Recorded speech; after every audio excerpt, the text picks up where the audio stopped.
out very soon. I believe you can pre-order it now. And yeah, the wonderful folks at Samsung has hooked us up with one of these to unbox for you guys live today. Now we're going to talk through it. I've also got the S7 Edge here, which means I can compare it and show you what's different on there, which I suppose some of you guys would want to see as well. The S7 Edge is certainly really well. It's a really nice phone, and it's nice to get hold of this as well. So I just get my guy here, Jordan, behind the camera to get closer to this, and we'll show you what it's all about. First of all, you get some specs on the back, which is basically these are the main things that you need to know about. So you got a 6.2-inch of display. So this is different from how you measure the display. So you can't really go diagonal because they've stretched it apart quite a bit to get less bezel in there. And you've got dual pixels, 12 megapixel camera, the main one, and 8 megapixel with autofocus on the front. It's IP68 water and dust resistant as well. You got iris scanner, which is something we missed before. It's back on here with an S8 Plus, which is great. Welcome for that. You got 64 gig memory built in. You can expand that with up to 256 gigabytes of storage, and you got 4 gig of RAM. It's got wireless charging as well. You need a separate wireless charging plane, and the light that the earphones in there are tuned by AKG, so you should get a really nice audio coming out of there as well. So let's just open this up. S7 Edge to the side for a sec, so you can see this. So this is the black edition, midnight black looking. So this is really nice. Let's put that down for a sec and see what else is in here. This sounds like that's your SIM ejector tool there, right? Just hooked onto that bit there, and if you just open this up, you might as well see what's in here. Looks like the warranty information, quick start guide in there for you to get started. In the side, you got your cable, your charging cable. It's a USB Type-C, so you should be able to charge a bit faster and also transfer data a lot quicker as well compared to standard micro USB port. In here you get your ear tips for the headphone. I'm not going to take that out, just get different size ear tips in there. And this is your AKG earphones, which is different from the usual, which is really nice to have that in there. Better than having a standard Samsung one, I have to say. Sorry, Samsung. And then you got a couple of adapters here for transferring your data. So you got a USB there to USB Type-C and a micro USB to USB Type-C. So if you have other devices already, you'll be able to use that to transfer your data over to the new phone and get started very quickly. And obviously the charging block, I've got the foreign one here, but I've also got UK one because I'm based in the UK. But this is the international charging block there for you. And that's it, nothing else in the box. Put that to the side so we can get a closer look at the phone itself. So this is the phone. Let me just power this on while we're doing that, so because it might take a while. There we go, so that's powering on. This is running Android 7.0 with Samsung's own interface obviously, and you get this satisfying peel. Oh. And then on the front as well there's a protective case, just peel that off. Front facing camera there, 8 megapixel with f.17 aperture, so you can capture really good lighting. You can see the Infinity Edge display there already, it looks really nice as well. On the side there's volume buttons, and then you got Bixby, which is the new voice assistant, like AI sort of stuff. It'll be like Siri, it'll be like Google Assistant, Alexa, etc. Your power button is the only one on this side as well, and on the back you get your 12 megapixel camera, flash, and you also get your fingerprint touch sensor there. So again, people complain about that because you might end up smudging the camera face when you're touching it, but every time you put your camera on, it warns you as well to be like, make sure you wipe the camera lens. And on the bottom you got USB Type-C and a 3.5mm headphone jack and your speaker grill. Again, this is great because you can still use your old headphones, earphones that you've got. You don't have to then convert completely to USB Type-C kind of thing like HTC have done. So that's the device there. We just do a quick setup process here. I'm just gonna move sideways a little bit. Agree to all. Legal services next. Just a second. Next. I'll just call it Unilad for now. I can always change that whenever. So here you can set up your face recognition. It's got iris scanner, so you can unlock your phone using your face. You can't use it for locking applications or logging into your banking app and stuff like that just yet, but it's used just an extra security for your phone. I'm not going to do any of that for now, just to keep this very simple for you guys just for now. You can get different accounts, you can log in on, skip for now, skip, I'll do that later on. It's just so that we can get in the phone very quickly. So underneath here, there's also your own button. So that's actually built in, so you got your glass, the display, and underneath there, underneath the display, there's the embedded own button. So here you still get your own button as normal. So you don't have to learn a new skill. Basically, swipe up to see your applications and so on. And if you swipe down, you can see your regular notification area and extra settings that you can use, like so. Let me just put this off my old phone. So this is the S7 Edge. If you want to compare sizes, you can see that the S7 Edge and the S8 Plus. Size difference, not so much of a huge difference for people looking to buy or upgrade. Or you can just go for the standard S8, which is very similar in size to this, but you get more display real estate. So if you watch a movie and stuff, this is 18.9 by 5, I believe. So you get better screen to body ratios. If you're watching movies, it looks nicer. The black bezel there just means it's seamless. It kind of just blends into the phone. Nice curve. It feels nice in hand when you're holding it. It doesn't feel too awkward, as you can see there. In fact, if I just put camera on, for example, you might be able to see some of the stuff here. See the camera interface. Shows you how to use it. Yeah, why not? So here you can, it's one finger operation kind of thing, so you can scroll to activate filters and stuff. So at the moment it's just different filter. I just leave it on auto for now.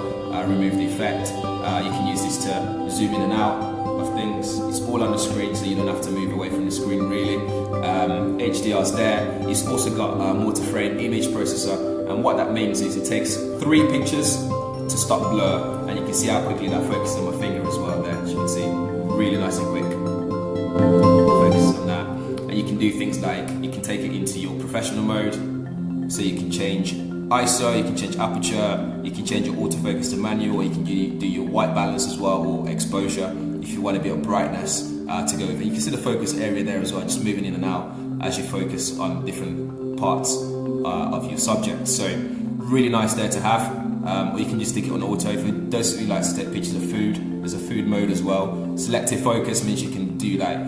You can blur, you can have a nice background blur like so, so that focus on my finger and the whole background is nicely blurred out, which is pretty good for portrait photography, if that's what you're about. So that's basically what this is about. And then there's Bixby, which you need to set up.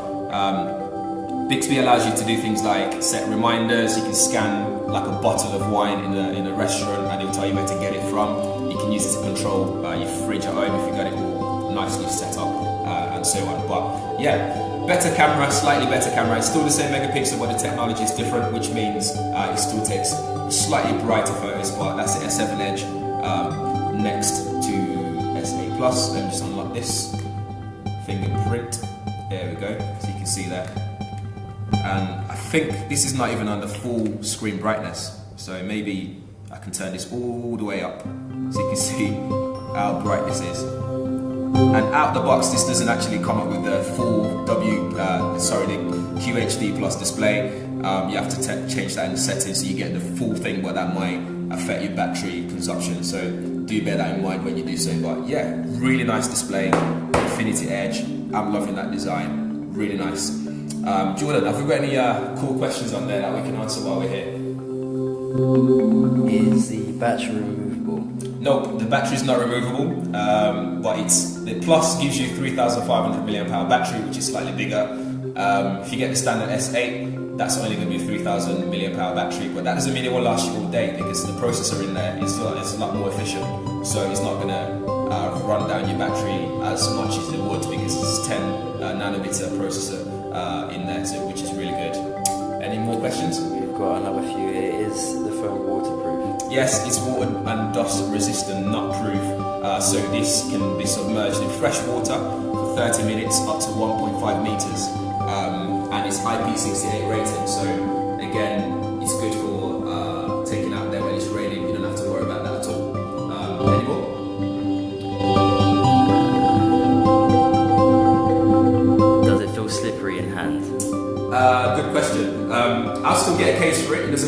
slippery at all, which is quite weird actually. Some sort of witchcraft that Samsung's done here.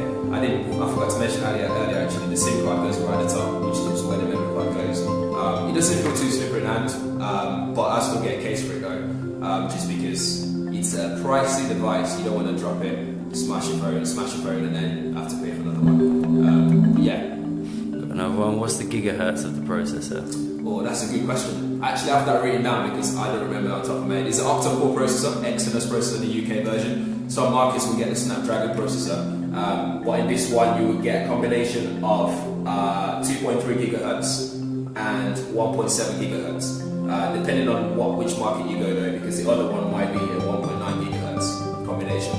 Hopefully that makes sense. Is it comfortable in hand? Yes, again, comfortable to hold. This is the largest version, and that's the S7 Edge. So you can this actually feels more comfortable than that does, which is quite strange, because this has got like a sharp, sort of like angular edge, whereas this one's got more curved and smooth edge. So when you're holding it in hand, it feels a lot better, a lot more comfortable in hand, I actually feel. And then having that extra screen real estate means you can pin sort of like, if you're watching a movie and you want to multitask, you can pin the movie to the top because you've got extra space, and then you can do messaging on the bottom and do what you want to do on the side while you're still watching the movie, which is pretty cool. Does it have an SD card slot? Yes, it does. So you can put a micro SD card at the top. You can expand it with another 256 gig micro SD card. So that's huge. It comes with 64 gig built in already, but you can expand it a bit bigger. Can the camera shoot in 4K? Yes, it can do 4K recording. So your camera settings, bear with me. We go settings and go video size. So you can shoot full HD, 60 frames per second as well, full HD.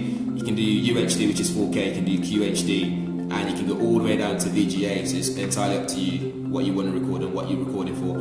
If you take photos as well, this can do. You can store photos in RAW format as well. So if you like your DNG and you want to edit afterwards, you'll be able to do that as well, which is, I think, is pretty cool to be able to do that. Because sometimes I don't want to take my DSLR. I don't want to take this out with me, and I can still do that and edit photos in my room afterwards. Okay, one we're getting a lot. Is it worth upgrading from the S7? Personally, it depends. I wouldn't upgrade if you got S7 Edge or S7 already, because the difference between the two is quite minor, it's marginal. But if you are due for an upgrade, then why not? If you know what I mean. But if you still got a while left to go, don't stress about it just now. If you have anything older than the S7 and the S7 Edge, then definitely upgrade. That screen design alone is worth an upgrade, I think. And Bixby, it's a lot going on for Bixby right now. We yet to see, especially in the UK. Yeah, I think the last one we're getting a lot is, what's the battery life like? Battery life, I can't really tell you just yet because we've just unboxed it, as you can see. But it's 3,500 milliamp power in this one, which just means it should last all day. With the new processor in there as well. It just depends on your usage. So if you're watching movies all day, playing games, using social media, checking your emails, etc. Obviously, I'd assume that your battery should last just about a day. And if you have your screen on full brightness as well, that could be the situation. So again, I'm expecting full day usage out of this. But yeah, I think that's just about doing it for all the questions. If you guys have any more questions, do drop them below. We'll try and answer them afterwards. But for now, thanks for watching, and do look out for our review when we